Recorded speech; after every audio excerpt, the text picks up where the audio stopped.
Hey everyone, and welcome to another Star Wars Games Update, where we bring you all of the latest and greatest in Star Wars gaming news. So, yesterday's The Game Awards had initially quite a bit for Star Wars gamers to apparently look forward to, with plenty of talk that the release date for LEGO Star Wars The Skywalker Saga would finally be unveiled at this event, and as well with a rumor of potentially maybe seeing our first glimpse of Quantic Dreams' new mystery Star Wars project.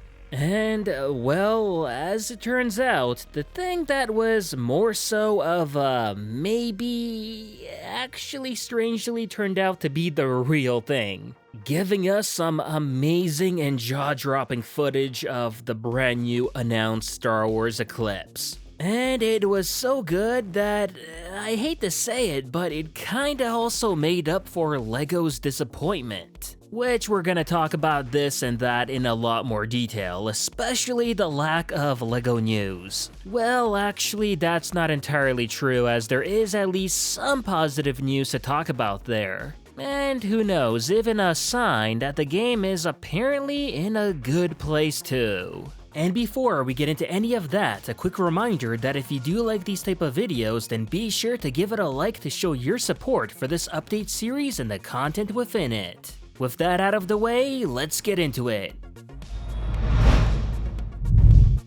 Christmas truly came early for Star Wars Legends fans this year, at least in the Galaxy of Heroes universe. As in the days ahead of the excitement of going into the Game Awards, Capital Games were busy introducing fan favorites from Legends into the game, which in total has seen about 5 classics now appear from the old EU in the game.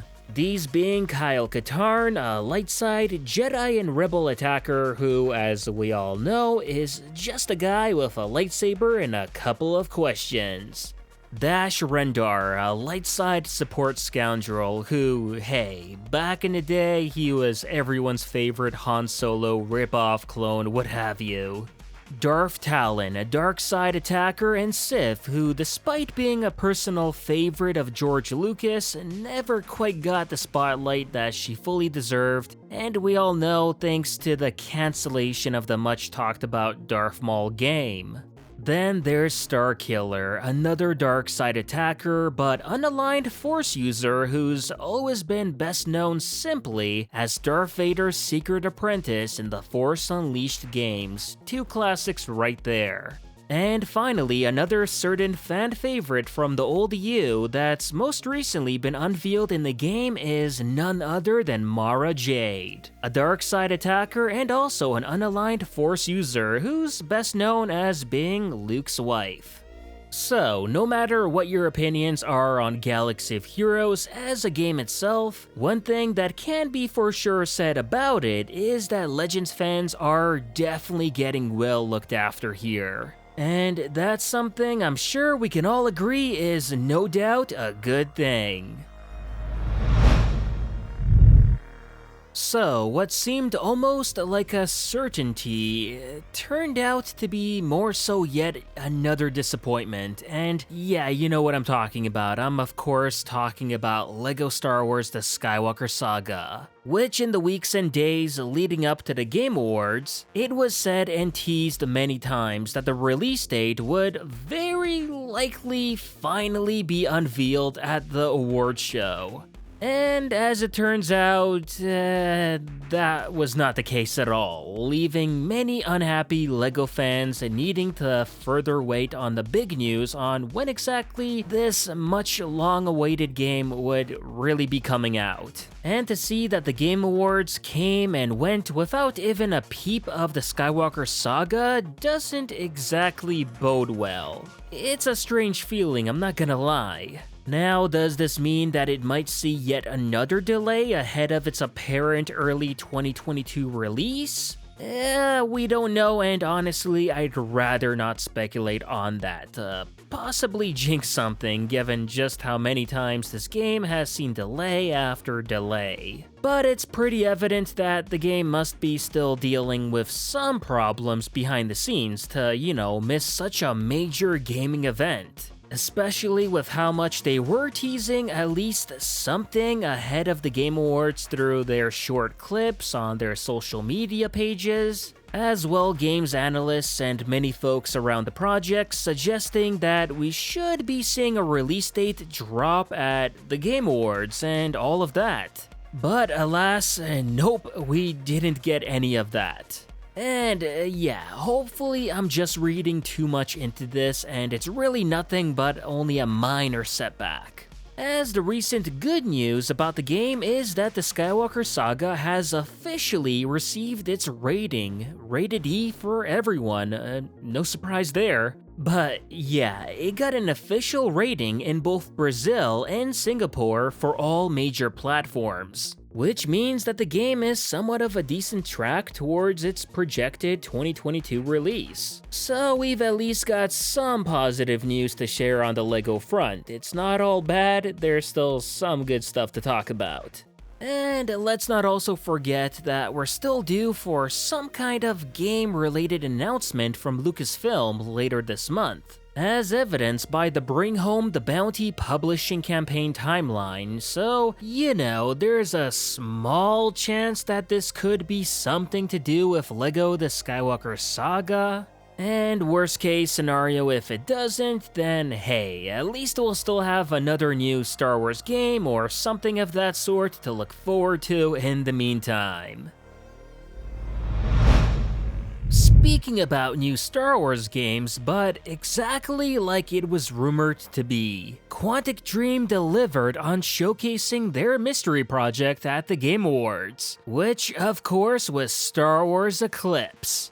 Now, that said, many of us who do keep tabs on Star Wars gaming news already knew that this game was well in development. So that part at least wasn't a surprise like it was to the many other people who, you know, don't follow these sort of things. But what we didn't know for sure was that if a trailer would even be shown at the Game Awards for this game. And even though there was a rumor or two that it might show up, you know, it was never 100% certain. Like, there was more chance of the LEGO Skywalker Saga getting their release date announced there than us getting a trailer for Star Wars Eclipse, especially a trailer of this quality and magnitude. But with the game's name revealed and an official cinematic trailer giving us a glimpse of what to expect from it, and with both of those turning out to be right, then it's safe to say that I guess many of the leaks regarding the game actually turned out to in fact be legit. The game's cinematic trailer revealed that yeah, it is indeed set during the High Republic era, with even a cameo expected from Yoda in the game, and yeah, even during the High Republic era, he's already a head honcho on the Jedi Order. You gotta remember folks, this guy's really old, he's seen a lot of it.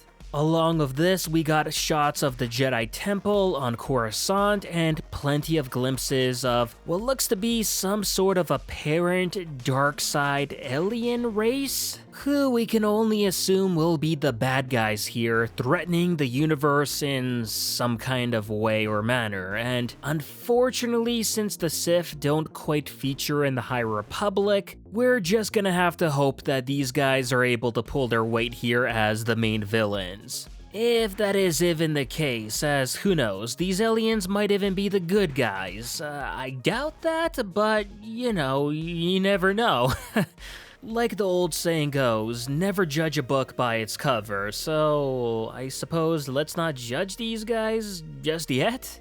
Aside from all of that and an absolute beautiful and semi-live action looking cinematic trailer, we didn't really get much specifics on what the game will be about or how it will play. All we know officially thus far is that Eclipse will be an intricate, branching action-adventure game that can be experienced in multiple ways, such as putting the destinies of an array of playable characters in our hands. Our choices will be at the heart of the experience, as every decision can have a dramatic impact on the course of the story, which, if you're wondering, will have an original story and not something based off of the existing books and comics. It's also gonna feature all unique new characters, each of their own paths, abilities, and roles to play. So, based on all of that, it sounds like Eclipse will no doubt be inspired by KOTOR, allowing us to make game-changing decisions and a lot of customization for our characters. Which is of course something that has really been lacking in recent Star Wars games if you think about it. Aside from all of this, considering that the leaks also said that this is supposed to be an open world game, then it's looking very likely we'll get a piece of the Outer Rim to explore with several planets. Such as I imagine those perhaps being featured in the trailer, and based on that, then it looks like we might have around 4 to 5 planets. Which honestly isn't half bad, especially if they'll be very large and have plenty of detail, because then in that case, we should have something truly amazing on our hands, and given still just how new and very unfamiliar the High Republic era is still with the casual audience, then I can already see this game alone helping make many more people fans of the High Republic. More so than any of the books ever will. But with that all said, what are some of the things you're looking forward to in Eclipse? Could it be the story aspect, the character customization? How many different endings will the game have based on the decisions that we get to make? Or just a potential open world aspect, and for the first time ever, having a Star Wars game where we can just hop from planet to planet, explore, take in the sceneries, and just do side quests if we want. All while we actually feel like we're living in the Star Wars universe. And that will do it for this Star Wars Games update. As always, if you enjoyed this video, please like, share it, and subscribe to the channel to not only support it, but to keep up with Star Wars news, gaming, and canon lore released every week. And consider following me on Twitter and Facebook to never miss out on the latest Star Wars content. Thanks for watching, and may the Force be with you.